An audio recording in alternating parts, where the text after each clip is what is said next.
புஸ்தகம் 3ஆம் அதிகாரம் 10வது வசனத்தை வாசிங்கள். அவர்கள் தங்கள் பொல்லாத வழியை விட்டு திரும்பினார்கள் என்று தேவன் அவருடைய கிரியைகளை பார்த்து தாம் அவர்களுக்கு செய்வேன் என்று சொல்லியிருந்த தீங்கை குறித்து மனஸ்தாபப்பட்டு அதை செய்யாதிருந்தார்.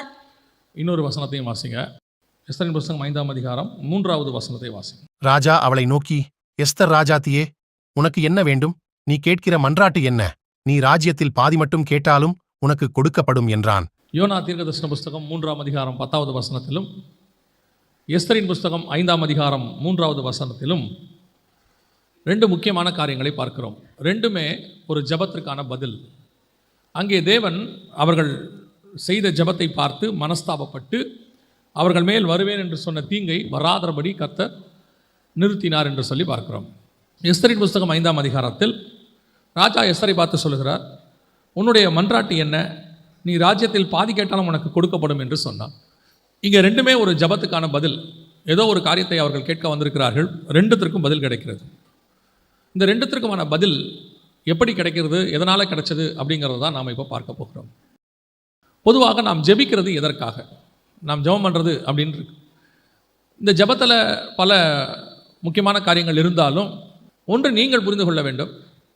நம்ம ஆண்டவருக்கு பேரே ஜெபத்தை கேட்கிறவரே, மாம்சமான யாவரும் உம்மிடத்தில் வருவார்கள். அவருக்கு ஒரு பேர் உண்டு, என்னென்னா ஜெபத்தை கேட்கிறவரே அப்படின்னு இருக்கு.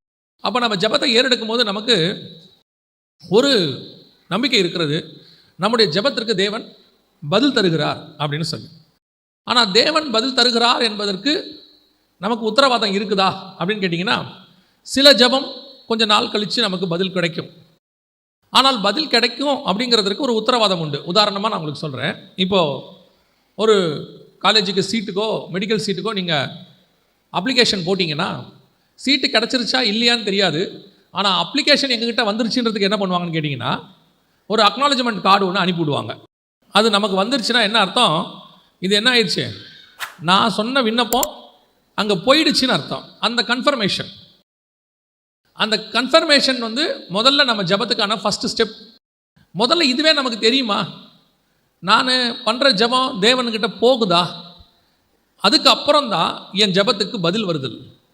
அது காலநிலையை பொறுத்து. சில ஜபம், இப்போ நீங்கள் ஆண்டவரே எனக்கு குழந்தை இல்லைப்பா, குழந்தை தாங்கப்பான்னா அதுக்கான பதில் நமக்கு எப்படி ஒரு மாதம் கழித்து தான் தெரியும். ஆண்டவர் பதில் கொடுத்தா கூட நமக்கு என்ன செய்யும், ஒரு 1 மாதமோ 2 மாதமோ கழித்து தெரியும். சில ஜபத்துக்கு சில வருஷம் கழித்து கூட தெரியும். ஆனால் சில ஜபம் உடனே தெரியும், இமிடியேட்டாக. ஒருத்தன் ஆண்டவர்கிட்ட விண்ணப்பம் பண்ணுறான், தாவீதின் குமாரனே எனக்கு இறங்கும். அந்த ஜபத்துக்கு உடனே அங்கே என்ன செய்யுது, பதில் கிடைக்குது. சில ஜபத்துக்கு உடனே பதில் கிடைக்கும், சில ஜபத்துக்கு கொஞ்சம் நேரம் எடுக்கும், நாட்கள் எடுக்கும், சில ஜபம் வருஷங்கள் கூட எடுக்கும். இப்போ உதாரணமாக தானியேல் ஜெபம் பண்ணுறார், எப்பொழுது எங்கள் சிறையிருப்பு திரும்பப்படும் அப்படின்னா 70 வருஷம் கழிச்சு அப்படின்னு தெரியுது அவருக்கு. அப்போ 70 வருஷம் கழிச்சு தான் அது என்ன ஆகும், அந்த ஜபத்துக்கு பதில் கிடைக்கும். அந்த மாதிரி ஒவ்வொருத்துக்கும் ஒரு காலகட்டம் இருக்குது. ஆனால் நமக்கு ஒரு நிச்சயம் இருக்கிறது, நம்முடைய தேவன் எல்லா ஜபத்துக்கும் பதில் கொடுக்குறார். அவர் பதில் கொடுக்காத ஜபமே இல்லை. சில ஜபத்துக்கு பதில் இல்லை என்பது கூட இருக்கும். நீங்கள் தேவ சித்தத்தின்படி கேட்டிருக்க மாட்டீங்க. ஆனால் அதுக்கு ஒரு பதில் என்னென்னா, உனக்கு என்ன இல்லை, இது இல்லைன்றது கூட ஒரு பதில் தான். நம்ம எப்போவுமே ஆமாங்கிறதான் பதிலாக வச்சுருக்கிறோம். நம்ம போய் கேட்குறதெல்லாம் கர்த்தர் என்ன பண்ணிடணும், கொடுத்துடணும். நம்ம கேட்டதை அவர் கொடுக்கலன்னா அந்த ஜபத்துக்கு பேர் என்னது, ஆண்டவர் எனக்கு என்ன செய்யலை, செவி சாய்க்கலை, எனக்கு அவர் பதிலே சொல்லலை. இல்லை, அவர் பதில் சொல்லியிருக்கிறார். என்ன பதில் சொல்லியிருக்கிறாருன்னா, உனக்கு தரமாட்டேன்னு பதில் சொல்லியிருக்கிறார். அதுவும் ஒரு பதில், தரமாட்டேங்கிறதும் ஒரு பதில். கவனிங்க. அப்போது ஒரு மிஷினரி, அந்த அம்மா பிறந்தபோது நடந்த சம்பவம். அவங்க மிஷினரி அப்புறம் தான் இந்தியாவுக்கு வந்தாங்க. பிறந்தபோது நடந்த சம்பவம், அவங்க கண்ணுடைய கருவழி மட்டும் கருப்பு கலரில் இருக்குமா. பொதுவாக அந்த ஊர்க்காரங்களுக்கெல்லாம் ப்ளூ கலரில் இருக்கும். நமக்கு கருப்பாக ப்ரௌனாக இருக்கிற மாதிரி அவங்க ஊர்க்காரங்களுக்கெல்லாம் ப்ளூவாக இருக்கும். அந்த அம்மாவுக்கு மட்டும் கருப்பாக இருக்கும். அப்போ கூட படிக்கிறவங்கெல்லாம் அவரை ரொம்ப கிண்டல் பண்ணியிருக்கிறாங்க, ஏன் உங்கள் கண்ணு மட்டும் கருப்பாக இருக்குது, எதனால் அப்படின்னு சொல்லி அவரை ரொம்ப கேவலமாக பேசியிருக்கிறாங்க. இப்போ அந்த அம்மா கிட்டத்தட்ட அந்த வாலிப பிராயத்திலிருந்து ரொம்ப வருஷமாக ஜெபம் பண்ணுறாங்களா ஆண்டவர்கிட்ட, எனக்கு இந்த கருப்பாக இருக்கிறத ப்ளூவாக மாற்றி கொடுங்க ஆண்டவரே, ப்ளூவாக மாற்றி கொடுங்க ஆண்டவரேன்னு சொல்லி. ஆனால் அந்த ஜெபத்துக்கு பதில் வரவே இல்லை, அது கருப்பாக தான் இருக்குது. அவங்களும் ரொம்ப ஃபெட்டப் ஆகிட்டாங்க. சரி, நம்ம ஜெபத்துக்கு என்ன செய்யாது, பதில் வராது அப்படின்னு சொல்லிட்டு ஃபெட்டப் ஆகிட்டாங்க. ஒரு நாள் அவங்க மிஷினரியாக ஒப்பு கொடுத்து இந்தியாவுக்கு வந்தாங்க, குறிப்பாக தமிழ்நாட்டுக்கு வந்தாங்க. இங்கே ஊழியத்தை தொடங்கின போது இங்கே நம்ம எல்லாருமே கருப்பு கண் உடையவங்க. அது மட்டும் இல்லாமல் நம்ம கலர்லாம், தோல் கலர்லாம் கருப்பு. அவங்க என்ன பண்ணுவாங்களா, நம்மள ஒருத்தராக தன்னை காட்டணும், அப்போ தான் பழக முடியும்னு சொல்லி புடவை கட்ட பழகிக்கிட்டாங்களாம். அது மட்டும் இல்லாமல் நம்ம சரீரத்தில் என்ன பண்ணுவாங்களாம், கறி எடுத்து பூசிப்பாங்களாம். பூசிட்டு கூடுமான வரைக்கும் தன்னை கருப்பாக்கி கொள்வாங்களாம். ஆனால் என்ன ஒரு விசேஷம்னா, அவங்கள எதை மாற்ற முடியாதுன்னா கண்ணு மட்டும் என்ன செய்ய முடியாது, அன்னைக்கு இந்த லென்ஸ் எல்லாம் கிடையாது, மாற்ற முடியாது. ஆனால் அவங்க எதுக்காக அதுக்கப்புறம் கத்தரை சோத்திரம் பண்ணாங்கன்னா, நல்ல வேளை என் கண்ணு என்னவா இருக்குது, கருப்பாக இருக்குது. ஏன்னா அன்றைக்கி கண்ணை வச்சு தான் பார்ப்பாங்களாம். அப்போ கருப்பாக இருக்குது. அப்போ அந்த ஜபத்துக்கு கத்தர் என்ன செய்யலை, பதில் கொடுக்கல. சில ஜபத்துக்கு கத்தர் பதில் கொடுக்கலனாலும் அதில் நன்மை இருக்கிறது என்று அர்த்தம். அல்லேலூயா.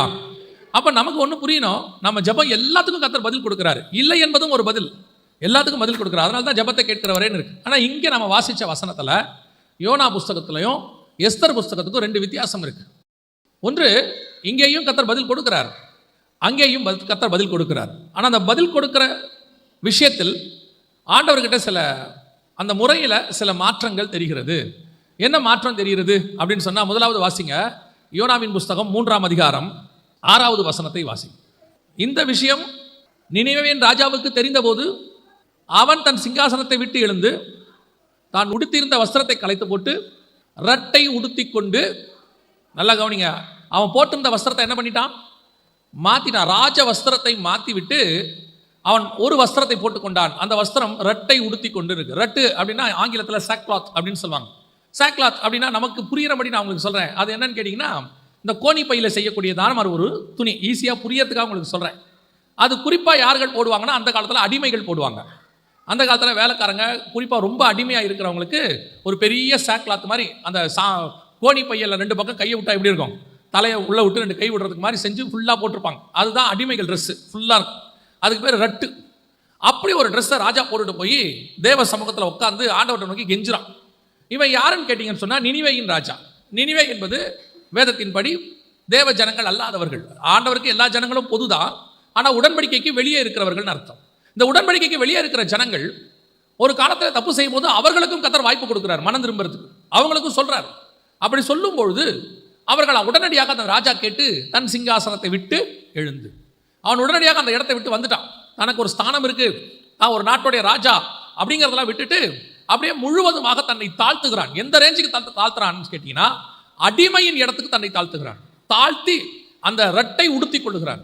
உடுத்தி கொண்டு தேவ சமூகத்தில் வந்து உட்காந்து அழுகுறான். இரவும் பகலும் 40 நாள் அவன் வந்து அப்படியே புசியாமலும் குடியாமலும். அதை விட பெரிய விஷயம் என்னன்னு கேட்டிங்கன்னா, கீழே சொல்லுது, அவன் மட்டும் இல்லையா, அவன் ஊரில் இருக்கிற எல்லாரும், அதையும் தாண்டி ஆடு மாடு கூட. வசனம் சொல்லுது யோனாவின் புஸ்தகம் 3ஆம் அதிகாரத்தில், மனுஷரும் மிருகங்களும் ரட்டினால் மூடிக்கொண்டு எல்லாத்தையும் மூடுறான்ட்டான். எல்லாமே நாங்கள் அத்தனை பேரும் அடிமைகள் ஆண்டவரே உமக்கு முன்பா. இது ஜெபத்துக்கு பதில் பெற்றுக் கொள்வதற்கான ஒரு வழி, தன்னை தாழ்த்துவது. நீ எப்பேற்பட்ட ஆளா இருந்தாலும் தன்னை தாழ்த்துவது என்பது எந்த அளவுக்கு தாழ்த்துறோம் அப்படின்னு கேட்டா, அடிமையின் ரூபத்துக்கு தாழ்த்தணும். எவ்வளவு தன்னை தாழ்த்துகிறோமோ அந்த அளவுக்கு மேல இருக்கிறவர்கிட்ட என்ன பண்ண முடியும், நீங்க ஜெபத்துக்கு பதில் வாங்க முடியும்னு அர்த்தம். நல்லா கவனிச்சு பார்த்தீங்கன்னா, நம்ம ஊர்லயே நீங்க பார்க்கலாம், போலீஸ் உங்களை நிறுத்தி உங்ககிட்ட லைசன்ஸ் எல்லாம் இல்லைன்னு வச்சுக்கோங்க, அடுத்த வார்த்தை அவங்க சொல்றது என்ன தெரியுமா, வண்டியை விட்டு இறங்கு. நம்ம வண்டியை விட்டு இறங்கி நிற்கிற தோரணையே மாறிடும். நம்ம கிராஜுவேட் முடிச்சிருக்கிறோம், நமக்கு சொந்த வீடு இருக்குது, அதெல்லாம் இல்லை, லைசன்ஸ் இல்லை, ஆட்டோமேட்டிக்காக நம்ம என்ன பண்ணிடுவோம், வண்டியை விட்டு இறங்கிடுவோம். அப்படி கை வந்து ஒரு மாதிரி வந்துடும், குரலில் ஒரு தாழ்மை வந்துடும், ஆட்டோமேட்டிக்காக சாரெல்லாம் வந்துடும் வாயில். அதுவே நம்மக்கிட்ட எல்லா டாக்குமெண்ட்டும் இருக்குன்னு வச்சுக்கோங்க, அவர் வந்து நிறுத்துறாருன்னா வண்டி விட்டு இறங்கவே மாட்டோம். என்ன சார் அப்படிம்போம், லைசன்ஸ் இந்தாங்க சார், இன்சூரன்ஸ் இந்தாங்க சார், ஹெல்மெட்டு போட்டிருக்கேன் சார், அப்புறம் இல்லை நீங்கள் போங்க, ஓகே சார். பைக்கை விட்டே இறங்க மாட்டோம். எப்போ நம்மக்கிட்ட குறைவு வந்து விடுச்சோ, நம்மக்கிட்ட ஒரு தப்பு தெரிய ஆரம்பிச்சிருச்சோ, ஆட்டோமேட்டிக்காக நம்மளுடைய இது என்னவாயிரும், ஸ்தானம் கீழே இறங்கிறோம். இதைத்தான் நினிவே ராஜா செய்கிறான், டக்குன்னு சிங்காசனத்தை விட்டு கீழே இறங்கிறோம். இன்னைக்கு நம்மக்கிட்ட இருக்க பிரச்சனை என்ன அப்படின்னு கேட்டிங்கன்னு சொன்னால், நாம் பல நேரத்தில் நம்மக்கிட்ட இருக்கிற குறைவுகள் இருந்தாலும் அந்த குறைவுகளை தேவ சமூகத்தில் தாழ்த்துவதில்லை. இப்போ தானியலுக்கு அவர் எங்கே இருக்கிறாருன்னு கேட்டிங்கன்னு சொன்னால், ராஜாவுடைய சமூகத்தில் உட்கார்ந்துருக்கிறார். 2ஆம் அதிகாரம் கடைசி வசனம் சொல்லுது தானியல் புஸ்தகத்தில், தானியலையோ வென்றால் ராஜா தன் கொலு மண்டபத்தில் வைத்தான் இருக்கு. கொலு மண்டபம்னா கிங்ஸ் கோர்ட் அப்படின்னு சொல்லுவாங்க. ராஜாவுக்கும் எல்லாருக்கும் நடுவில் யார் வந்தாலும் தானியலை பார்த்துட்டு தான் வரணும், அந்த இடத்துக்கு வச்சுட்டார். ஆனால் வசனம் சொல்லுது, தன் தேசத்தை குறித்து ஜெபிக்க வேண்டும் என்ற ஒரு நிலை வந்தபோது தானியேல் தன்னை முழுவதுமாய் தாழ்த்துகிறார். ஆண்டவரே நாங்கள் பாவம் செய்தோம், அப்படியே முழுசா தாழ்த்துறது. இந்த தாழ்மை ஜெபத்துக்கான ஒரு மிக முக்கியமான வழியாக இருக்கிறது. நாம தாழ்த்தணும், எந்த அளவுக்கு தாழ்த்துறோமோ அந்த அளவுக்கு கிடைக்கும். நாம் இன்னைக்கு ஒரு சிலர் ஜபத்தில் கூட தன்னை தாழ்த்துறதில்ல, ஜபத்தில் கூட பெருமை. அந்த ஐஸ்வர்யவான் ஜோமன் நாம் பாருங்க, ஆண்டவரே அவனை மாதிரி நான் இல்லைப்பா, அவன் தான் யாரு? பாவி, நான் நீதிமான். தானியேல் சொல்றான், நாங்கள் பாவம் செய்தோம், நான் பாவி ஆண்டவரேங்கிறான். இது ஜெபத்தை பெற்றுக்கொள்வதற்கான ஒரு வழி, ரட்டை உடுத்திக் கொள்வது. ரட்டு என்பது அதோடைய மிக முக்கியமான விஷயம் என்னன்னு கேட்டிங்கன்னா துக்கம், தாழ்மை, அப்படியே தன்னை தாழ்த்திக் கொள்வது, தேவனுக்கு முன்பாக பணிவது, நான் ஒன்றும் இல்லைன்னு சொல்றதுக்கான அடையாளம். ராஜ வஸ்திரம் தரிச்சிருக்கிறவன் நம்ம காலில் போட்டு மிதிக்கிற கோணி சாக்கு அதை தூக்கி தன்னுடைய ட்ரெஸ்ஸாக போட்டுக்கிறான். அப்படின்னா என்ன அர்த்தம்? எவ்வளவுக்கு எவ்வளவு தன்னை தாழ்த்துக்கிறானோ எல்லாத்தையும் விட்டான், ராஜ்யபாரத்தை விட்டுட்டான், எல்லாத்தையும் விட்டுட்டான். ஒன்னே ஒன்று கேட்டான், என் நாடு அழிவுக்கு நேராக போகுது, இமீடியட்டாக முழுவதுமாக தாழ்த்துதல். இந்த தாழ்மை உள்ளுக்குள்ள வரணும், ரட்டு உடுத்துறது. இப்போ நம்ம ரட்டு உடுத்த வேண்டிய அவசியம் இல்லை, அதை நான் ஏன்னு உங்களுக்கு சொல்கிறேன். இப்போ நம்ம யாரும் கோணி பையை போட்டு உட்காரல, மூடிக்கொள்ளலை, எதையும் செய்யலை. ஆனால் இன்னைக்கு நமக்கு வேற ஒரு ட்ரெஸ் ஆண்டவர் கொடுத்துட்டார், நம்ம அதை தான் போட்டுட்டு தேவ சமூகத்தில் உட்கார்றோம். ஆனால் உள்ளுக்குள்ள இந்த தாழ்மை இருக்கணும். பாருங்க, எப்பேற்பட்ட ராஜாவா இருக்கிறான் தாவீது. அவனை போய் பார்த்தீங்கன்னா அத்தனை பேரையும் சண்டை போடுவான், அவனை கண்டா எல்லாருக்கும் பயம். ஆனால் பாவம் செஞ்ச உடனே தாவீது நானே அந்த மனுஷன்னு கீழே உட்காந்துட்டான், அப்படியே போட்டான் முழங்கால், நானே அந்த மனுஷன். இந்த தாழ்மை தான் வரணும். இங்கே யாருமே பூரண பரிசுத்தவான்கள் கிடையாது. ஒரு உபதேசம் இருக்கு, நாம பாவி கிடையாதுன்னு. நாம பாவத்தை கர்த்தர் மன்னிச்சிட்டார், ஆனால் நாம இன்னும் பாவமத்தில் இருக்கிறோம். மன்னிச்ச பிறகு எவ்வளோ பாவம் செஞ்சிருக்கிறோம். அதனால தான் வசனம் சொல்லுது, நம்மில் பாவம் இல்லை என்று சொல்வோமானால் நம்மை நாமே வஞ்சிக்கிறவர்களாகி இருப்போம். இன்னைக்கு நமக்கு அப்படி ஒரு குரூப் இருக்கு, அதை விட்டுருங்க. நாம பாவத்தை ஆண்டவர் மன்னிச்சிட்டார், நீதிமான் ஆக்கிட்டார். ஆக்கின பிறகு எத்தனை பாவம் இருக்குது, எவ்வளோ காரியங்களை மீறுதல்கள் இருக்குது, எவ்வளோ கோபம் இருக்குது, மூர்க்கம் இருக்குது, இன்னும் எவ்வளோ விதமான காரியங்கள் நமக்குள்ள காணப்படுது. இது அத்தனையிலையும் நான் ஊழியக்காரன், நான் விசுவாசி, 10 வருஷம் விசுவாசி, எனக்கு வேதத்தை பற்றி நல்லா தெரியும், நான் ரொம்ப நல்லா பாடுவேன், எனக்கு இவ்வளோ டேலண்ட் இருக்குதுன்ட்டு ஜபத்தில் போய் ஆண்டவர்கிட்ட காட்டக்கூடாது. ஆண்டவர்கிட்ட போகும்போது தாழ்மை வந்துடணும், நான் ஒன்றும் இல்லைன்னு வந்துடணும். ஒன்றும் இல்லை தான், தேவனோட கம்பேர் பண்ண நாம ஒன்றும் இல்லை. நீங்கள் தாவீது ராஜாவையே இருந்தாலும் அவன் ஒன்றும் இல்லைன்ட்டான். கமாலியல் பாத்தில் படித்தவனே சொல்லிட்டான், நான் ஒன்றுமே இல்லை ஆண்டவரே, நான் எல்லாருக்கும் எல்லாம் ஆனேன், எல்லாருக்கும் அடிமையானேன். இதான் முதலாவது, உங்களுக்குள்ளே அந்த தாழ்த்துக்கிற சுபாவம் வரணும். அந்த தாழ்த்துக்கிற சுபாவம் வரணும்னா ராஜா என்ன பண்ணா, ஃபர்ஸ்ட் சிங்காசனத்தை விட்டு கீழே இறங்கிட்டான். உட்காந்துருக்கிற இடத்தோட என்ன பண்ணிட்டான், கீழே இறங்கிட்டான். அதான் ரொம்ப முக்கியம். நீங்கள் உங்கள் மைண்டில் ஒன்று உட்காந்துருக்குது, நீங்கள் யாருன்னு, அது கிராஜுவேட்டுன்னு உட்காந்துருக்கோம், பணக்காரன்னு உட்காந்துருக்கோம், அல்லது கோடீஸ்வரன் உட்காந்துருக்கோம், சிலது உன் மைண்டில் ஏறி உட்காந்துருக்கோம். அங்கேருந்து இறங்கணும் கீழே, முதல்ல அந்த இடத்த விட்டு இறங்கிடணும். நான் எந்த இடத்துல வேலை பார்க்குறேன், என்ன சம்பாதிக்கிறேன், மாதம் எவ்வளோ வருது, எத்தனை வீடு இருக்குது, எங்கள் ஊர்லேயே எனக்கு என்ன பேர், எங்கள் அப்பா யார், அந்த இடத்த விட்டு இறங்கணும் கீழே. எல்லாத்தையும் விட்டுட்டு இறங்கிட்டு ஆண்டவர்கிட்ட சொல்லணும், ஆண்டவரை நான் நட்டு உடுத்திக் கொள்ளுகிறேன். யார்பா? அடிமை ஆண்டவரே. அது இருதயத்துக்குள்ளே வரணும், வெளியே இல்லை. அது பழைய ஏற்பாடு, சாக்கை உடுத்திக் கொள்வது. அதே நேரத்தில் புதிய ஏற்பாடு, நமக்கு ஆண்டவர் ஒரு அடையாளத்தை வச்சிருக்கிறார். நாம எப்படி போய் நிற்கணும்? வாசிங்க, எஸ்தரின் புஸ்தகம் 5ஆம் அதிகாரம் 1ஆம் வசனத்தை வாசிங்க. 3ஆம் நாளிலே எஸ்தர் ராஜ வஸ்திரம் தரித்து கொண்டு, இந்த விண்ணப்பத்துக்கு அந்த அம்மா போற ஸ்டைல் பாருங்க. இப்போ யோனாவுடைய ராஜா, அவர் யாரு? ராஜா. அந்த ராஜா தேவன்கிட்ட பதில் வாங்கிறதுக்கு ரட்டை உடுத்தி கொண்டு போனார்னு பார்க்கிறோம். ஆனா இங்க ராஜ வஸ்திரத்தை தரித்து கொண்டு எஸ்தர் வந்தாள்னு பார்க்கிறோம். இதுக்கும் காரணம் இருக்கு. இப்போ இவ யாரு? அந்த தேசத்துக்கு அடிமை பெண், அடிமையாக கொண்டு வரப்பட்டவள், இஸ்ரவேலிலிருந்து அடிமையாக கொண்டு வரப்பட்டவள். மொர்தெக்காய் அடிமையாக கொண்டு போகப்பட்டவர், அவருடைய அண்ணன் பொண்ணு தான் இவ. ஸோ இவங்களும் அடிமையாக இருந்தவங்க தான் எஸ்தர் ஒரு காலத்தில். ஆனால் எஸ்தர் இப்பொழுது ராஜாவுக்கு ஒரு விண்ணப்பத்தோடு கூட போகிறாங்க. போகும்போது அவங்க ஒரு வேலை செய்கிறாங்க, ராஜ வஸ்திரத்தை தரித்து கொண்டு போனால். அதோடைய அர்த்தம் என்ன? நான் அடிமையாக வந்திருக்கலாம், ஆனால் இன்னைக்கு ராஜா என்னை மாற்றி ராஜஸ்திரீயாக உட்கார வைத்திருக்கிறார். வாசிங்க எஸ்தரின் புஸ்தகம் 2:17. ராஜா சகல ஸ்திரீகளை பார்க்கிலும் எஸ்தர் மேல் அன்பு வைத்தான், எஸ்தரின் மேல் அன்பு வைத்தான், சகல கன்னிகைகளை பார்க்கிலும், சகல கன்னிகைகளை பார்க்கிலும் அவளுக்கு அவன் சமூகத்தில் அதிக தயையும் பட்சமும் கிடைத்தது. ஆகையால் அவன் ராஜ கிரீடத்தை அவள் சிரசின் மேல் வைத்து அவளை வஸ்தியின் ஸ்தானத்திலே பட்டத்து ஸ்திரீயாக்கினான். இப்போ 2ஆம் அதிகாரத்துல பட்டத்து ஸ்திரீ ஆயாச்சு. இப்போ இந்த அம்மா என்ன ஆயிட்டாங்க? ராஜஸ்திரீ, வஸ்தியின் ஸ்தானத்துக்கு வந்தாச்சு. ஆனா அடிமை பெண். ஒரு காலத்துல அடிமை பெண்ணா இருந்தவங்க தான் ராஜா அன்பு வைத்து அவள் மேல பாசம் வைத்து அவளை கொண்டு வந்து மேல உட்கார வச்சுட்டான். இப்போ ராஜா உட்கார வச்சாச்சு. இப்போ ஒரு விண்ணப்பம் வருது. இப்போ எஸ்தருக்கு தெரியுது, ராஜா கிட்ட நான் போய் அந்த விண்ணப்பத்துக்கு பதில் வாங்கணும்னா பழையபடி நான் அடிமையின் ரூபத்தில் போனா, ரட்டுடுத்திக்கிட்டு போனா, ஒரு அடிமையா கொண்டு வரப்பட்டவள் அந்த ஸ்தானத்தில் போனா பதில் கிடைக்குமா? இல்ல ராஜ வஸ்திரம் தரிச்சுக்கிட்டு போய் ராஜாக்கு முன்னாடி நின்னா பதில் கிடைக்குமா? இதான் இப்ப 2வது ஸ்டேஜ். ஒரு காலத்தில் நாம் அடிமையாக இருந்தது உண்மை. அந்த தாழ்மை இன்னும் இருதயத்தில் இருக்கணும். எப்பவும் ஒரு காரியத்தை அடிக்கடி ஆண்டவர் உணர்த்துவார். எப்பேற்பட்ட ராஜாவானாலும் சரி, தாவீது பெரிய ராஜாவாயிட்டான், ஆனா ஒண்ணு மட்டும் அவன் மைண்ட்ல இருந்துகிட்டே இருக்கும். அடிக்கடி சொல்லுவான், ஆடுகளுக்கு பின்னால் அலைந்து கொண்டிருந்த என்னை. அவன் சொல்லுவான், என்னுடைய குடும்பம் ஆடுகளுக்கு பின்னால் அலைந்து கொண்டிருந்தது. அதை திருப்பி திருப்பி சொல்றது தப்பு கிடையாது. ஏன்? கர்த்தர் எதிர்பார்க்கறது என்ன? ஆதியிலே கொண்டிருந்த அன்பை விட்டா என்று உன் பேரில் எனக்கு ஒரு குறை உண்டு. பழச மறந்துடாத, எங்கிருந்து வந்தோன்றத மறந்துடாதீங்க. இன்னைக்கு கர்த்தர் நம்மளை ராஜஸ்திரியா உட்கார வச்சிருக்கிறார். கர்த்தர் நம்மளை ஆசீர்வச்சிருக்கிறார். நம்ம ஊர்ல, ஏரியால, ஜனங்களுக்கு முன்பாக, ஊழியத்துல எல்லாத்துலயும் ஆசீர்வச்சிருக்கிறார். ஆனா நீங்க இறங்கி திருப்பி அந்த அடிமையின் வஸ்திரத்தை தரிக்கணுங்கிற அவசியம் கிடையவே கிடையாது. கர்த்தர் மாத்திட்டார், ஆசீர்வதிச்சிட்டார். ஆனா உள்ளுக்குள்ள இருக்கணும், நான் யாரு அப்படின்னு. நமக்கும் இயேசு கிறிஸ்துக்கும் என்ன வித்தியாசம் பார்த்தீங்கன்னா, இயேசு அடிமையின் ரூபம் எடுத்து வந்திருக்கிறார். ஏன்னா அவர் சிலுவையை சுமக்கணும். ஆனா உள்ளுக்குள்ள அவர் என்னவா இருக்கிறார் தெரியுமா? ராஜாவாக இருக்கிறார். எந்த இடத்துலையும் தன் ராஜாங்கிற ஸ்தானத்தை விட்டு கொடுக்க மாட்டார். ஒரு இடத்துல வந்து பிலாத்து கேட்பாரு, யூதருக்கு ராஜாவா? அவர் சொல்லுவாரு, நீ சொல்லுகிறபடி தான். அவர் சொல்லல, இல்லைங்க இவங்க எல்லாம் என்ன பிடிச்சு கொண்டு வந்துட்டாங்க, பார்த்து செய்யுங்கன்னு சொல்லல. அவர் சொன்னார், ஆமாயா நான் யூதருக்கு ராஜா தான். எந்த இடத்துல தன் ஸ்தானத்தை விட்டு கொடுக்க மாட்டார். அவருடைய நடை, அவருடைய தோரணை, அவர் வெளியே பார்க்கறதுக்கு தேவ ஆட்டுக்குட்டி, பலியாக போற ஆட்டுக்குட்டி, ஆனா உள்ளுக்குள்ள அவர் என்னவா இருக்கிறாரு? ராஜாவாக இருக்கிறார். நமக்கு என்ன பிரச்சனைனா, இப்ப கர்த்தர் நம்மளை என்னவா மாத்திட்டாரு? ராஜாக்களும் ஆசாரியருமாய் மாத்திட்டார். உள்ளுக்குள்ள மாத்திட்டாரு. வெளியே நம்ம என்னவா தான் இருக்கிறோம். இன்னும் இந்த உலகத்தில் இருக்கிற சாதாரண மனுஷராக தான் இருக்கிறோம். நம்ம ஆட்களுக்கு இப்ப என்ன பிரச்சனைனா, உள்ளுக்குள்ள ராஜாவா இருக்கணும், வெளியே பார்க்கறதுக்கு தாழ்மையா இருக்கணும். இப்ப இங்க இருக்கிறவங்களுடைய பிரச்சனை என்னன்னா, நிறைய பேருக்கு வெளியே ராஜா மாதிரி இருக்கணும், உள்ளுக்குள்ள தாழ்மையா இருக்கணும்ன்ற எண்ணம் இல்லை. வெளியும் தாழ்மை இல்லை, உள்ளியும் தாழ்மை இல்லை. வெளியே பார்க்கும்போது நான் யார் தெரியுமா? ராஜாவுடைய பிள்ளை, இயேசுவினுடைய பிள்ளை. அதனால நான் இருக்கிறதுலே பெஸ்ட் கார் வச்சுப்பேன், பெஸ்ட் ட்ரெஸ் போட்டுப்பேன், நான் இருக்கிறதுலே காஸ்ட்லி கிரெடிட் கார்டு வச்சுப்பேன். இது என்ன சுபாவம் தெரியாது. அப்பேற்பட்ட ராஜாவே அடிமையின் ரூபம் எடுத்துட்டார். இப்ப நம்மள என்ன சொல்லியிருக்கிறாரு? நீ வா, விண்ணப்பத்துக்கு எங்கிட்ட வா. வரும்போது எப்படி வா?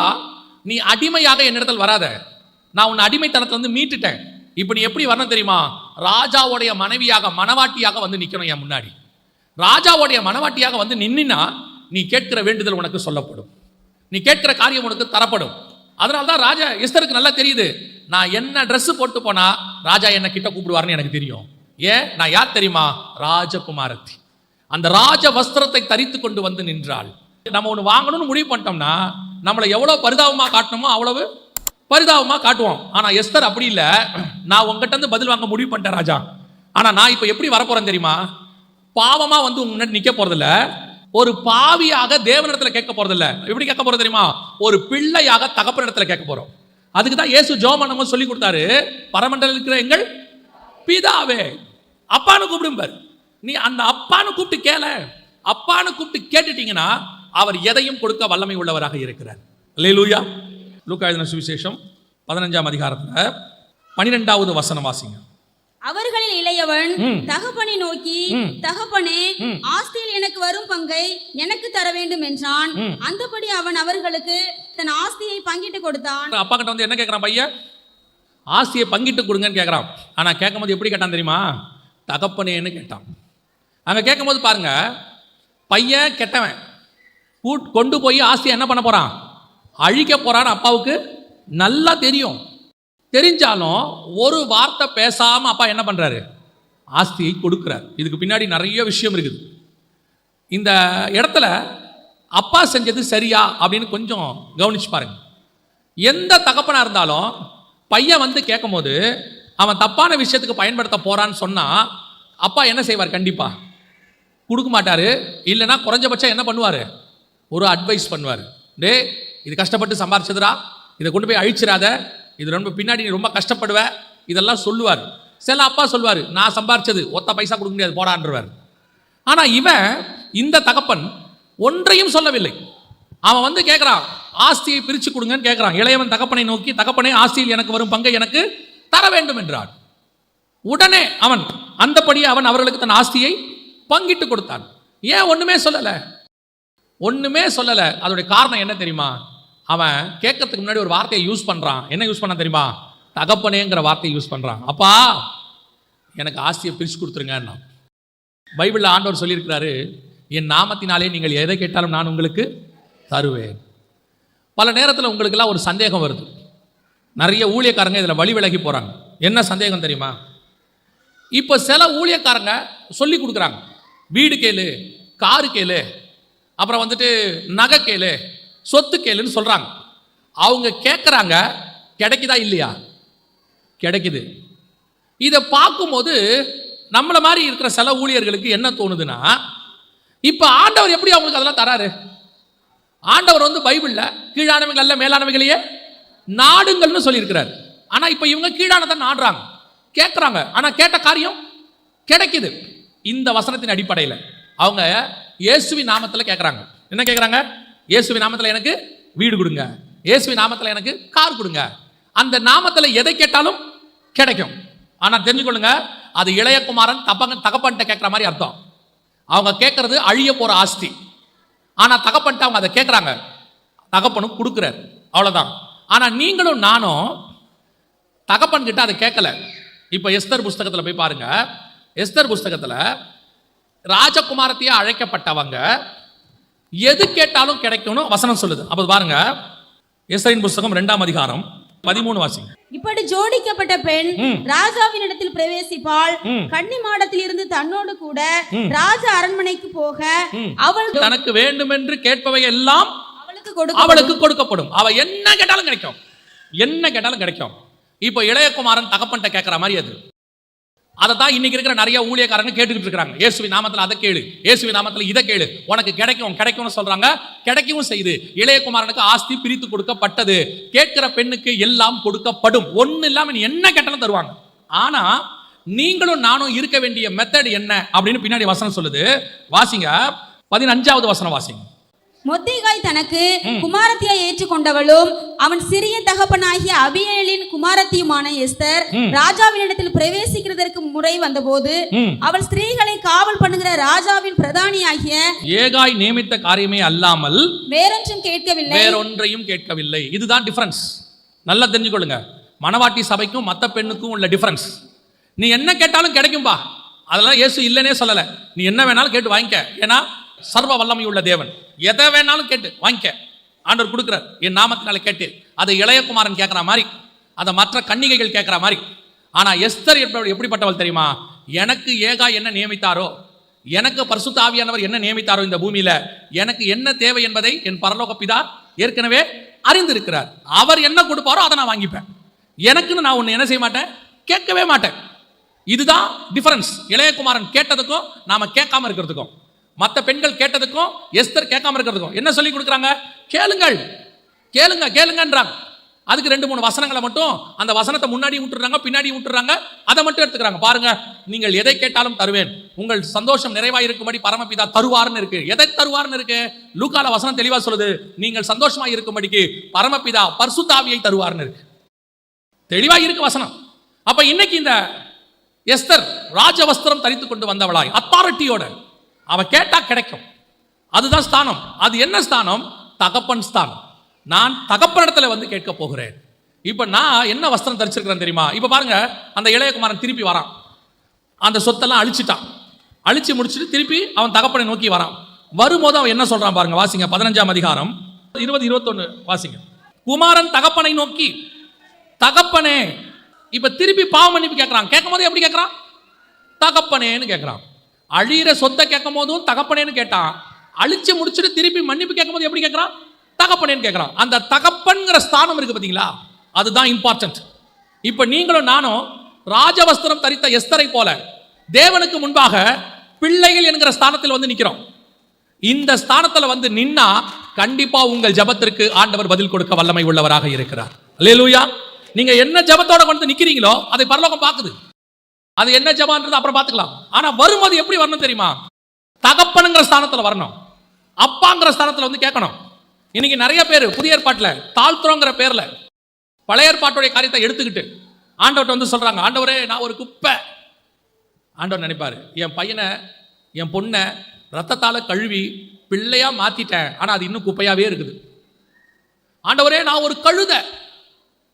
எதுக்கு சொல்றாங்கன்னா, எருசலேம்ல இயேசு கழுதையில நுழைஞ்சாராம். அந்த கழுதை யாராமா? இவங்களாமா. அதுக்கு தாழ்த்த, ஆண்டவரே நான் ஒரு குப்பை, நான் ஒரு கழுத அப்படின்னு ஆண்டவர் சொல்றாரு. எப்ப பையனா மாறுவ? இன்னும் கழுதையாவே இருக்கிறியே, எப்ப நீ என் குமாரனும் குமாரத்தியுமாய் மாறுவீர்கள்? நீங்கள் உங்களை தாழ்த்துகிறது குற்றம் அல்ல, தாழ்மைங்கிற பேர்ல நீங்க ரொம்ப மோசமா போறீங்க. இப்ப நம்ம போய் நான் குப்பை, நான் கழுத, நான் பரலோகம் பார்த்துட்டே இருக்குது. நீ இருந்தது உண்மைப்பா, ஒரு காலத்துல குப்பையா இருந்த, அடிமையா இருந்த, குப்பையிலேருந்து நான் உன்னை உயர்த்திட்டேன். இன்னைக்கு உன்னை எங்க கொண்டு வந்து நிறுத்திட்டேன்? மகன் மகள் என்கிற இடத்துக்கு கொண்டு வந்து நிறுத்திட்டேன். நீ ராஜவஸ்திரம் தரிச்சுக்கிட்டு வா, அப்ப வந்து நில்லு. உன் வேண்டுதல் என்னவோ அது உனக்கு கொடுக்கப்படும். தகப்பன் நீ கேட்டு பாரு, நீ அழிக்கிறத கேட்டாலும் சரி, பாவ மன்னிப்பு கேட்டாலும் சரி, தகப்பன் கொடுப்பதற்கு வல்லமை உள்ளவராக இருக்கிறார். தேவனாகிய கர்த்தர் உங்களையும் என்னையும் நம்முடைய பிள்ளைகளாக பார்க்கிறார். நீங்க ஜெபம் பண்ணுங்க, நல்லது. கூடி வந்து ஜெபம் பண்ணுங்க, அழுது ஜெபம் பண்ணுங்க, வேணான்னு சொல்லல. ஆனா எப்படி ஜெபம் பண்ணணும் தெரியுமா? ஒரு தகப்பன்கிட்ட பிள்ளை கேட்கிற மாதிரி அத்தாரிட்டியோட கேட்கணும். ஆண்டவரே எனக்கு இது வேணும் ஆண்டவரே. ஆனா கேட்கறது எதுன்றது அப்புறம். ஆனா கேட்கறவங்க எப்படி இருக்கணும்ன்றதை இப்ப நம்ம பார்த்துக்கிட்டு இருக்கிறோம். என்ன கேட்கறோங்கிறது அடுத்து. கேட்கறவங்க என்ன எப்படி இருக்கணும்? அத்தாரிட்டி. பிள்ளை தகப்பன்கிட்ட கேட்கிற மாதிரி போய் கேட்கணும். ரெண்டாவது அங்கே சொல்ற அடுத்த விஷயம் என்ன அப்படின்னு சொல்லி பாருங்க. வாசிங்க, யோனாவின் புஸ்தகம் 3ஆம் அதிகாரம் 10வது வசனத்தை வாசி. அவர்கள் தங்கள் பொல்லாத வழியை விட்டு திரும்பினார்கள் என்று தேவன் அவருடைய கிரியைகளை பார்த்து. பொல்லாத வழிகளை விட்டு திரும்பினார்கள் என்று தேவன் நம்பல. உடனே அவங்க திரும்பிட்டாங்கப்பா ஓகே அப்படி சொல்லல. அடுத்த வசனம் என்ன சொல்லுது? தேவன் அவர்கள் பொல்லாத வழிகளை விட்டு திரும்பினார்கள் என்று கிரியைகளை பார்த்து. 40 நாள் பார்க்கிறார். முதல் நாள் சொல்லியாச்சு, இந்த மாதிரி நினிவே அழிய போகுது அப்படின்னு. உடனே ராஜா இம்மிடியட்டா கீழே இறங்கிட்டான், ரட்டு உடுத்திட்டான், வஸ்திரம் போட்டாச்சு, சாம்பல்ல உட்காந்துட்டான், எல்லாரையும் போட சொல்லிட்டான். எல்லாம் ஓகே தான். இதெல்லாம் இந்த ஆரம்பத்தில் ஒரு ஃபோர்ஸ் வந்து ஒன்று கேட்ட உடனே தீர்மானம். ஆண்டவர் பார்க்குறாரு, நினிவேக்காரங்களும் அதே மாதிரி தான். ஃபர்ஸ்ட் டே போய் யோனா சொன்ன உடனே ஓகே ரைட் உடுப்பா, நம்ம ரட்டு உடுத்துவோம், சாம்பல்ல உட்காருவோம், கேட்போம். ஆண்டவர் பார்க்குறாரு, முதல் நாள் கொஞ்சம் வேகமாக தான் இருக்கானுங்க, 2வது நாள் பார்ப்போம், 2வது நாளும் அப்படியே இருக்கிறாங்க, 3வது நாள் பார்ப்போம், 3வது நாள் அப்படியே இருக்கிறாங்க. அப்போ ஆண்டவர் பார்க்குறாரு, தொடர்ந்து அவர்கள் கிரியைகளிலே அவர்கள் தங்கள் நீதியை வெளிப்படுத்துகிறார்கள். இன்னைக்கு நாம வெளிப்படுத்துறோமா? எடுக்கிற தீர்மானத்தில் நிற்கிறோமா? ஊழியத்தில் எத்தனை தீர்மானம் எடுத்திருக்கிறீங்க? செஞ்சிருக்கிறீங்களா? இனிமேட்டு இதெல்லாம் செய்வேன் நீங்களே செஞ்சீங்களா? ஆவிக்குரிய வாழ்க்கையில் எத்தனை தீர்மானம்? நம்ம அவன் ரேஞ்சுக்கு அவங்கவுங்க தீர்மானம். சின்ன பிள்ளைங்க அவங்க தீர்மானம். பையன் எழுதி வைப்பான், இன்றையிலிருந்து டைம் டேபிள்லாம் போட்டு ஒட்டி வைப்பான். ஒரு முதல் மேக்ஸ் படிப்பேன், 2வது சயின்ஸ் படிப்பேன், எல்லாம் போட்டிருப்பான். அதுக்கப்புறம் அதை பார்க்கவே மாட்டான் அவன். அவ்வளோதான், பீரோல எழுதி ஒட்டியிருப்பான். சில பசங்களாம் பார்த்தா என்ன படிக்க போறான். இன்னும் சிலர் பண்ணியிருப்பான், இந்த வருடம் 400 மார்க் எடுப்பேன்னு. 200 சொச்சம் தான் வந்திருக்கும். என்னடா ஆச்சு? எழுதுனதோட சரி. இன்னைக்கு கிரியை இல்லாத விசுவாசம். ஆண்டவர் பார்க்குறாரு, நீ எழுதுனதெல்லாம் சரி, ஒட்டினதெல்லாம் சரி, ரட்டு உடுத்துனது சரி, சாம்பல்ல உட்கார்ந்ததும் சரி, ஆனால் இது தொடருகிறதா? இந்த ஆவிக்குரிய உன்னுடைய பழக்கம் தொடருகிறதா? எங்க அம்மா ஒரு பழமொழி சொல்லுவாங்க. எங்க அம்மா நிறைய பழமொழி சொல்லுவாங்க. அதில் ஒரு பழமொழி சொல்லுவாங்க, இந்த புது தொடப்பம் நல்லா தாண்டா பெருக்கும்பாங்க. இந்த தொடப்பம் புதுசாக இருந்துச்சுன்னா என்ன செய்யுமா? முதல்ல கொஞ்சம் நல்லா பெருக்குமா, போக போக தொடப்பம் என்ன ஆகுமா? ஒழுங்காக பெருக்காதான். அந்த மாதிரி ஒரு ஃபோர்ஸ். உடனே ரட்டுடுத்தி சாம்பல். ஆண்டவர் பார்க்குறாரு, இவன் என்னதான் செய்யறான்னு பார்ப்போம். அப்புறம் வசனம் சொல்லுது, அவர்கள் கிரியைகளை பார்த்து அவர் மனஸ்தாபப்பட்டு. உண்மையிலே அவன் ஃபாஸ்டிங் இருக்காண்டா, உண்மையிலே அவன் ஜெபம் பண்றான்டா, உண்மையிலே தண்ணி குடிக்காம இருக்காண்டா. ஆண்டவர் கிரியையை பார்க்கிறாரு, உண்மையிலே உபாசம் இருக்கிறானா? நினிவே ஜனங்களை பார்க்கிறார், இரவும் பகலும் 40 நாள் குசியாமலும் குடியாமலும். அவன் சொல்லிட்டான், மிருகம் கூட குடிக்க கூடாதுன்ட்டான். அவன் வீட்டில் இருக்கிற ஆடு மாடு கூட என்ன செய்யக்கூடாது? தண்ணி குடிக்கூடாது. ஆண்டு ராஜா செத்து போவ, ராஜா செத்தா பரவாயில்லடா, தேவன் மனம் இருக்கிற வரைக்கும் நம்ம இந்த பிரேயரை நிறுத்தவே கூடாது. கர்த்தர் மனஸ்தாபப்பட்டு அவனுக்கு பதில் கொடுத்தார். இன்னைக்கு இதுதான் கர்த்தர் எதிர்பார்க்கிற ஜெபம். ஆனால் உங்களுக்கும் எனக்கும் இப்போ அதல்ல. ரட்டுடுத்தி சாம்பல்ல உட்காந்து ஆண்டவர்கிட்ட கதற அது இல்லை. இப்போ மாற்றிட்டார். என்ன தெரியுமா? இப்போ ராஜா அங்கே உட்காந்து ரட்டுடுத்தி சாம்பல்ல உட்கார்ற வேலைலாம் இல்லை. இப்போ வசனம் சொல்லுது, அவர் மனஸ்தாபப்படலை, வேற ஒன்று இருக்கு இப்போ நமக்கு அதை விட மேலானது. வாசிங்க, முடிக்கலாம். வாசிங்க, எஸ்தரின் புஸ்தகம் 5ஆம் அதிகாரம் 2ஆம் வசனம் வாசிங்க. எஸ்தர் 5:2 வாசிங்க. ராஜா ராஜஸ்திரியாக எஸ்தர் முற்றத்தில் இருக்கிறதை கண்டபோது அவளுக்கு அவன் கண்களில் தயை கிடைத்தது. இப்போ என்ன கிடைச்சிருச்சு? இப்போ அவன் மனஸ்தாபப்படலை. ஐயோ எஸ்தர் நைட்டில் வந்து நிற்கிறாங்களே, ஃபாஸ்டிங்கில் இருக்கிறாங்களே.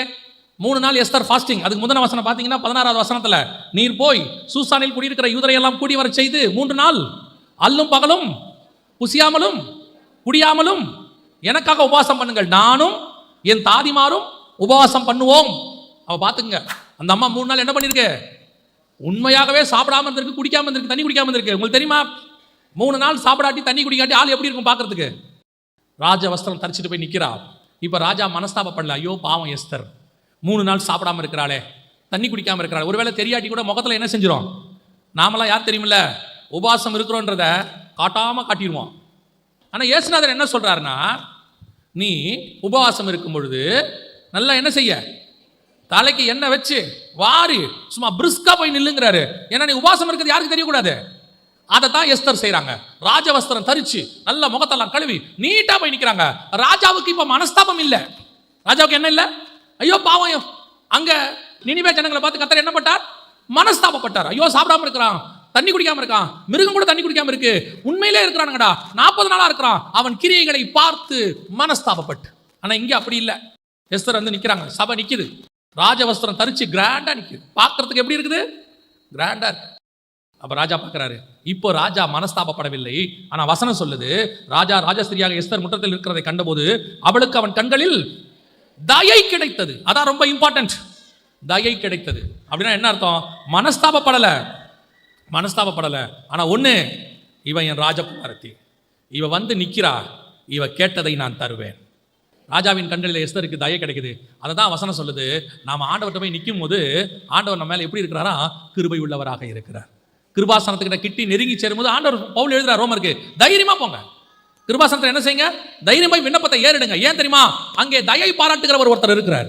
வாசிங்க ரோமருக்கு எழுதின நிருபம் 8ஆம் அதிகாரம் 34வது வசனத்தை வாசி.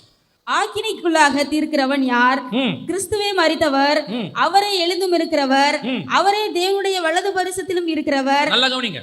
இப்ப நீங்க கிட்ட போய் ஆண்டவர் கிட்ட போய் ஒருவரும் சேரக்கூடாத ஒளியிலே வாசம் பண்ணுகிறவர் பரிசுத்தம் உள்ள தேவன், அவர் கிட்ட போறீங்க.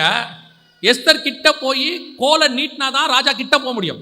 இல்லைன்னா ராஜாவுடைய பிரதானிகள் அவரை கொண்டுடுவாங்க. ஒரு டிஸ்டன்ஸ் வரைக்கும் தான் போக முடியும், அதுக்கு மேல போக முடியாது. ஆனா நமக்கு அப்படி அல்ல, கிட்ட போக முடியும். யார்கிட்ட? பிதாவாகிய தேவன் கிட்ட போக முடியும். ஏன் அப்படின்னு கேட்டீங்கன்னா, அங்கே ஒருத்தர் உட்கார்ந்து இருக்கிறார். வாசிங்க திருப்பியும். ஆக்கினைக்குள்ளாக தீர்க்கிறவன் யார்? கிறிஸ்துவே மரித்தவர், அவரே எழுந்தும் இருக்கிறவர், அவரே தேவனுடைய வலது பாரிசத்திலும் இருக்கிறவர். அங்க ஒருத்தர் உட்கார்ந்து இருக்கிறார். நீங்க போகும்போது அவரே வலது பாரிசத்தில் உட்கார்ந்து இருக்கிறவர். அடுத்து நமக்காக வேண்டுதல் செய்கிறவரும் அவரே. நமக்காக வேண்டுதல் செய்கிறவரும். நீங்க கிட்ட போகும்போது அவர் சொல்வார், இந்த மாதிரி என்னுடைய ரத்தத்தால கழுவப்பட்ட உங்களுடைய பிள்ளை வந்திருக்குது. அவர் பாவத்தை பார்க்க மாட்டாத சுத்த கண்ணன். இது பாவம் செஞ்சுட்டு வந்து நிற்கிது. இது வேண்டுதலோட வந்து நிற்கிது, தேவையோட வந்து நிற்கிது. இவர்கிட்ட இது கிட்டையே வர முடியாது. ஆனால் அவர் சொல்றாரு, தைரியமா கிட்ட வா. ஏன் தெரியுமா? உன்னை அழிக்காதபடிக்கு அவர் பக்கத்தில் நான் உட்கார்ந்து உனக்காக வேண்டுதல் செஞ்சுக்கிட்டு இருக்கிறேன். அதுதான் கர்த்தருடைய கண்களில் தயை கிடைப்பதற்கு காரணம். அவரே வேண்டுதல் செய்கிறவர், அப்புறம் வலது பாரிசத்தில் இருக்கிறவர், நமக்காக வேண்டுதல் செய்கிறவரும் அவரே. நல்ல கவனிங்க. அவரே நமக்காக வேண்டுதல் செய்கிறார். நம்ம போற ஜப குறிப்பா அவர் வச்சுக்கிறார் கையில. நாம சொல்றோம், சில ஆபீஸ்க்கு நீங்க போகும்போது பாருங்க, உங்களையும் அந்த ஆபீசருக்கு, தாசில்தாருக்கோ யாரோ ஒருத்தருக்கு வட்டாட்சியரோ அவருக்கு தெரியாது, அவருக்கு நம்மளை தெரியாது, இல்ல அவர் போஸ்டிங் நம்மளை பார்க்க முடியாது. ஆனா நடுவுல ஒருத்தர் இருப்பார், பியூன். அவரை நம்மால் கரெக்ட் பண்ணிடுவான். கரெக்ட் பண்ண உடனே அவன் சொல்லுவார், அந்த பியூனு நீங்க வாங்க, நான் உங்களுக்கு முடிச்சு கொடுக்குறேன் பாரு. அந்த பியூன் என்ன பண்ணுவார் தெரியுமா? கரெக்ட் நேரத்தில் நம்மளை உள்ள கூட்டிட்டு போவார். அவர் சொல்லுவார், கொஞ்சம் வெயிட் பண்ணுங்க, அவர் சாப்பிட்டுக்கிட்டு இருக்காரு, முடிச்ச உடனே நான் சொல்லும் போது வாங்கம்பாரு. அப்படியே உள்ள கூட்டு போவார். நம்ம பேச வேண்டியதை அந்த பியூனே பேசுவார் பாதி வேலையை. அந்த தாசில்தார் நம்மளை கேட்பாரு, என்ன விஷயம் அப்படிம்பாரு. சார் இந்த மாதிரி ஒரு டாக்குமெண்ட்டு. பியூன் சொல்லுவார், சார் டாக்குமெண்ட்லாம் கரெக்டாக இருக்குது சார், நான் பார்த்துட்டேன், செக் பண்ணிட்டேன், நீங்கள் ஒரு கையெழுத்து போட்டால் போதும். அடுத்த கேள்வி அவர் கேட்பாரு, பார்த்துட்டியாப்பா? பார்த்துட்டேன். அந்த டாக்குமெண்ட்டை கொட்டா. அவர் சும்மா ஒரு பார்வை பார்ப்பாரு, கையெழுத்து போடுவார். அவரோட நம்பிக்கை என்ன தெரியுமா? பியூன் பார்த்துட்டார், பியூன் சொன்னால் கரெக்டாக இருக்கும். இங்கே நமக்காக பேசுகிறவர் பியூன் அல்ல, சர்வ வல்லமை உள்ள தேவன், நம்முடைய ராஜா, நம்முடைய தகப்பன். அவர் ஸ்தானத்தில் பக்கத்தில் ஒருத்தர் உட்கார்ந்து இருக்கிறார். அவரே நம்முடைய சகோதரனாகிய இயேசு கிறிஸ்து. ராஜாவின் கண்களிலே தயை கிடைக்க அவர் நமக்காக பரிந்து பேசிக் கொண்டிருக்கிறார். நீ தைரியமா போ, உன் ஜபத்துக்கு நிச்சயம் பதில் உண்டு. ஏன் தெரியுமா? பதில் கொடுக்கிறவர் சர்வ வல்லமை உள்ள தேவர், ஆனா வாங்கி கொடுக்கிறவர் கிருபையும் இரக்கமும் நிறைந்தவர். அவர் நமக்கு பிதாவின் கண்களிலே தயை கிடைக்க பண்ணுகிறவர். நீங்க தகப்பன் ஸ்தானத்தில் தகப்பன்கிட்ட பிள்ளை கேட்கிற மாதிரி போங்க, தைரியமா போங்க, கேளுங்க, உங்களுடைய தேவை என்னன்னு கேளுங்க. அந்த தேவை தேவனுக்குரியதா இருக்கணும், பரலோகத்துக்குரியதா இருக்கணும், பூமிக்குரியதா இருக்கக்கூடாது, கீழானதா இருக்கக்கூடாது, அது மேலானதா இருக்கணும். அதை கேட்கும் போது தேவன் அதை செய்வதற்கு வல்லமை உள்ள ராஜாவாக இருக்கிறார். அல்லேலூயா. இதுதான் எஸ்தர் நினிவே ஜனங்களுக்குள்ள டிஃபரன்ஸ். 2 பேரும் பதில வாங்கினாங்க. ஆனா 2 பேர் பதில் வாங்குறதுக்கும் டிஃபரன்ஸ் இருக்கு. புறஜாதியார் பதில் வாங்குவதற்கும் அதாவது அடிமைகள் பதில் வாங்குவதற்கும் தேவ பிள்ளைகள் பதில் வாங்குவதற்கும் உள்ள வித்தியாசம். இப்பொழுது நீங்களும் நானும் தேவனுடைய பிள்ளைகளை மாறிவிட்டோம். உங்களுக்கும் எனக்கும் பதில் கொடுக்க போகிறவர் நிச்சயம் கொடுப்பார். அவர் கொடுப்பதற்கு சில காரியங்கள் இருக்கிறது. அதை நீங்களும் நானும் செய்தால் கர்த்தர் நமக்கு பதில் கொடுப்பதற்கு வல்லமை உள்ளவராக இருக்கிறார். அல்லேலூயா. நாம் ஜெபிக்க போகிறோம். எழுந்திரிக்கலாமா? எல்லாம் தேவ சமூகத்தில் நம்ம எல்லாம் எழுந்திரிக்க போகிறோம். நம்ம எல்லாம் கண்களை மூடுவோம். நீங்கள் எப்போ பிதாவின் இடத்துல கிட்டி நெருங்கி சேரும் போதும் வசனம் தெளிவா இருக்கு. கிருபாசனத்திலே கிட்டி தைரியமாய் நெருங்கி சேருகிறோம். காரணம் என்ன தெரியுமா? நமக்காக மன்றாடுகிறவர் ஒருவர் அங்கே உட்கார்ந்து இருக்கிறார். நமக்காக பரிந்து பேசுகிறவர் ஒருவர் அங்கே உட்கார்ந்து இருக்கிறார். நம்முடைய கையிலே அவருடைய ரத்தம் கொடுக்கப்பட்டிருக்கிறது. தைரியமாய் அவருடைய ரத்தத்தினாலே தைரியமாய் நெருங்கி சேருகிறோம் என்று எபிரேயர் நிருபம் சொல்லுகிறது. ராஜ வஸ்திரம் தரித்தவளாக எஸ்தர் கிட்டே வந்தார். நீங்களும் நானும் பிள்ளை என்கிறதான ஸ்தானத்திலே கிட்டே வருகிறோம். அவள் ராஜகுமாரத்தி, நான் தேவனுடைய பிள்ளை, என் சர்வ வல்லமையுடைய பிள்ளை. அதனால தான் இயேசு தெளிவா சொன்னாரு, பரமண்டல இருக்கிற எங்கள் பிதாவேன்னு கூப்பிடுங்க. உங்கள் பிதா செய்வது அதிக நிச்சயம் அல்லவா? என் நாமத்தினாலே எவைகளை கேட்டாலும் அதை செய்வேன் என்ற ஒரு வாக்கு பண்ணி இருக்கிறார். சொல்லியும் செய்யாதிருப்பாரோ, வசனத்தும் நிறைவேற்றாதிருப்பாரோ. முதலாவது தகப்பன் ஸ்தானத்துக்கு தகப்பனை சந்திக்க போனோம். அந்த இளையகுமாரன் எல்லாம் போச்சு, அத்தனை இழந்தாச்சு. ஆனா அவனுக்கு ஒரே ஒரு நம்பிக்கை மட்டும் இருந்துச்சு, எங்க அப்பா என்னை புறம்பே தள்ள மாட்டார், எங்க அப்பா என்னை சேர்த்துக் கொள்வார். அவன் எப்படி வந்து நின்னான் தெரியுமா? வேலைக்காரன் ட்ரெஸ்ல வந்து நின்னான். ஏன்னா அதுக்கு முன்னாடி வசனம் சொல்லுது, அவன் வேலை பார்த்த இடத்துல வயல்வெளியில வேலை பார்க்கும்படி, வயல்வெளியில் இருக்கிற பன்றிகளை மேய்க்கும்படி அவனை அனுப்பி விட்டார்கள். அவன் அந்த வஸ்திரத்தில் தான் இருந்தான், வேலைக்கார வஸ்திரம். ஆனா தகப்பன்கிட்ட வந்தவனே தகப்பன் பண்ண முதல் வேலை என்ன தெரியுமா? அந்த வஸ்திரத்தை கழட்டுங்கடா, என் பிள்ளைக்குன்னு ஒரு வஸ்திரம் இருக்கு, அதை போடுங்க என்று சொன்னான். அவன் வஸ்திரத்தை உடுத்து வித்துன்னு இருக்கு. நீங்களும் நானும் பிள்ளைக்குரிய வஸ்திரத்தோடு வந்து நிற்கிறோம். பரமபிதா செய்வது அதிக நிச்சயம். அவர் ஒரு நாளும் அந்த ஜெபத்துக்கு பதில் தராமல் போவே மாட்டார். ரெண்டாவது, கிட்டே வரும்போது அவர் கண்களிலே தயவு கிடைப்பதற்கு அவருடைய வலது பார்சத்தில் ஒருவர் நமக்காக வேண்டுதல் செய்து கொண்டே இருக்கிறார். நீ கிட்ட போகும்போதெல்லாம் ஒன்று தெரிஞ்சுக்கோ, இந்த பதில் கிடைக்குமா கிடைக்காதான்னு உனக்கு அவநம்பிக்கை வரவே கூடாது. ஏன் தெரியுமா? நான் கொண்டு போற ஜெபத்திற்கு நிச்சயம் பதில் கிடைக்கும். காரணம், இந்த ஜெபம் நான் மட்டும் செய்கிறதல்ல, எனக்காக பிதா பக்கத்தில் ஒருத்தர் உட்கார்ந்து வேண்டுதல் செய்து கொண்டிருக்கிறார். நான் கொண்டு போற ஜெப குறிப்பா அவர் எனக்காக ரெக்கமெண்ட் பண்ணுவார். ஆனா அது அவர் ரெக்கமெண்ட் பண்ற அளவுக்கு இருக்கணும். நீ போய் வீடு, பென்ஸ் காரு, நகை, பெரிய பெரிய வஸ்திரம் அதெல்லாம் கேட்கக்கூடாது. அவர்கிட்ட கேட்கறதுக்குன்னு ஒன்று இருக்கு பாருங்க. நீங்க முதலமைச்சரை பார்க்க போன உடனே, முதலமைச்சர்கிட்ட போய் சான்ஸ் கிடைச்ச உடனே போன உடனே எனக்கு 2 கிலோ சக்கரை வாங்கி கொடுங்க முதலமைச்சர்னு கேட்க மாட்டீங்க. எனக்கு 2 கிலோ அரிசி வாங்கி கொடுங்கன்னு கேட்க மாட்டீங்க. முதலமைச்சர்கிட்ட கேட்கறதுக்குன்னு ஒன்று இருக்கு, அதை தான் அவர்கிட்ட கேட்கணும். அதே மாதிரி சர்வ வல்லமை உள்ள தேவன்கிட்ட கேட்கறதுக்குன்னு கொஞ்சம் இருக்கு, அதை தான் கேட்கணும். நீங்க கேளுங்க, அப்பொழுது உங்களுக்காக வேண்டுதல் செய்கிற ஒருவர் வலது பார்சத்தில் இருக்கிறார். அவர் அதை உங்களுக்கு வாங்கி கொடுப்பதற்கு வல்லமை உள்ளவராக இருக்கிறார். இன்னைக்கு அந்த நிச்சயத்தோடு தான் நம்ம தேவன் கிட்ட போக போறோம். நம்ம ஜெபம் பண்ண போகிறோம். ஒப்பு கொடுப்போமா தேவ சமூகத்தில்? ஆண்டவர்கிட்ட கரங்களை உயர்த்தி, ஆண்டவரே, நான் இனி அடிமையின் ரூபத்தில் வரமாட்டேன், வேலைக்காரன்ற ரூபத்தில் வரமாட்டேன், நான் உங்களுடைய பிள்ளை என்கிற ஸ்தானத்தில் வந்து நிற்க போகிறேன். ஆண்டவரே, தகப்பனேன்னு கூப்பிட்டு பழகுங்க. சர்வ வல்லமை உள்ள தகப்பனேன்னு கூப்பிட்டு பழகுங்க. நீங்க தகப்பனேன்னு கூப்பிட்டீங்கன்னா அவர் செய்யாம இருக்கவே மாட்டார். ஏன்னா அவர் தம்முடைய ஒரே பேரான குமாரனை தந்தது எதுக்காக தெரியுமா? அவர் சாயல்ல அநேக பிள்ளைகளை பெற்றெடுப்பதற்காக. ரோமர் 8:29 சொல்லுது, குமாரனின் சாயலுக்கு ஒப்பா இருக்கும்படி கர்த்தர் நம்மளை அழைச்சிருக்கிறார். ஒப்பு கொடுப்போமா? சர்வ வல்லமை உள்ள எங்கள் தகப்பனே, இந்த அருமையான வேலைக்காய் உமக்கு ஸ்தோத்திரம். கிருபையுள்ள கரத்தில் எங்களை தாழ்த்துகிறோம். தேவனாகிய கர்த்தர் இதுவரைக்கும் எங்களுக்கு தந்திருக்கிற எல்லா மேன்மைகளுக்காய், மகத்துவங்களுக்காய், நன்மைகளுக்காய் உமக்கு ஸ்தோத்திரம். நீர் ஒருபோதும் உங்களுடைய பிள்ளைகளை கைவிடுகிற தேவனே அல்லப்பா. எத்தனையோ காரியங்களை நாங்கள் கேட்காமையே நீங்கள் செஞ்சிருக்கிறீங்க ஆண்டவரே. இப்பொழுதும் உங்களுடைய பிள்ளைகள் வந்து கேட்கிற காரியத்தை தேவனாகிய கர்த்தர் செய்ய வல்லமை உள்ளவராக இருக்கிறீர். அவர்கள் கேட்கிற காரியம் இன்னதென்று நீர் அறிந்திருக்கிறீர். அவைகளை செய்ய வல்லமை உள்ளவராக இருக்கிறீர். உம்முடைய நாமத்தினாலே நாங்கள் கேட்கும்போது உம்முடைய குமாரன் அதை எங்களுக்கு பெற்றுக் கொடுக்க வல்லமை உள்ளவராக இருக்கிறார். ஆண்டவரே, உம்முடைய நாமம் மகிமைப்படுவதாக. எங்கள் ஆண்டவர் இயேசுவின் நாமத்தில் பிதாவே.